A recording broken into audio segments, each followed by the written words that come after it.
Comment faire 60 millions d'euros chaque année avec des cookies? C'est l'histoire improbable de deux potes, Michel et Augustin. Depuis leur cuisine, ils ont une idée révolutionnaire, vendre des gâteaux. On est en 2004, la marque Michel et Augustin est née. Leur objectif est de vendre des cookies à grande échelle.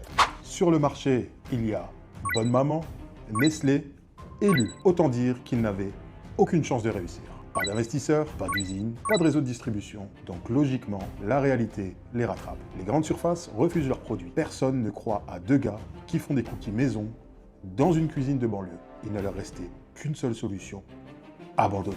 Mais faut croire que derrière leur apparence de premier de la classe, Michel et Augustin sont têtus. Alors, au lieu d'essayer de faire comme les autres, ils décident de faire exactement l'inverse. Pas de pub à la télé, pas d'emballage classique, pas d'usine. Avec leur marque, ils décident de communiquer comme une personne et non comme une entreprise. Sur leur emballage, ils écrivent à la main des messages marrants. Le ton est drôle, décalé, presque enfantin. Et surtout, ils ont une idée de génie, utiliser les usines des autres pour produire leurs propres gâteaux. Ils vont là où leurs concurrents ne vont pas. Sur les marchés, dans la rue, dans le métro. Oui, vous avez bien entendu, dans le métro. Ils en font même leur lieu de recrutement.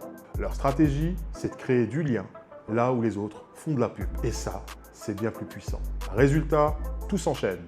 Les gens adorent leurs produits, les médias en parlent, les distributeurs les rappellent. En 2017, Starbucks les signe pour vendre leurs cookies. En 2019, Danone les rachète pour 50 millions d'euros.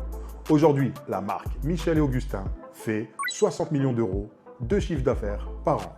Pas mal pour deux gars partis d'une cuisine avec un four et une idée, sans argent, sans pub, sans usine, juste avec du culot et une authenticité que personne ne pouvait copier. Cette histoire, c'est une leçon pour tous ceux qui montent un projet. Souvent, on veut rentrer dans les cases, faire comme le concurrent ou ressembler au grand. Mais en réalité, ce qui attire, c'est l'authenticité.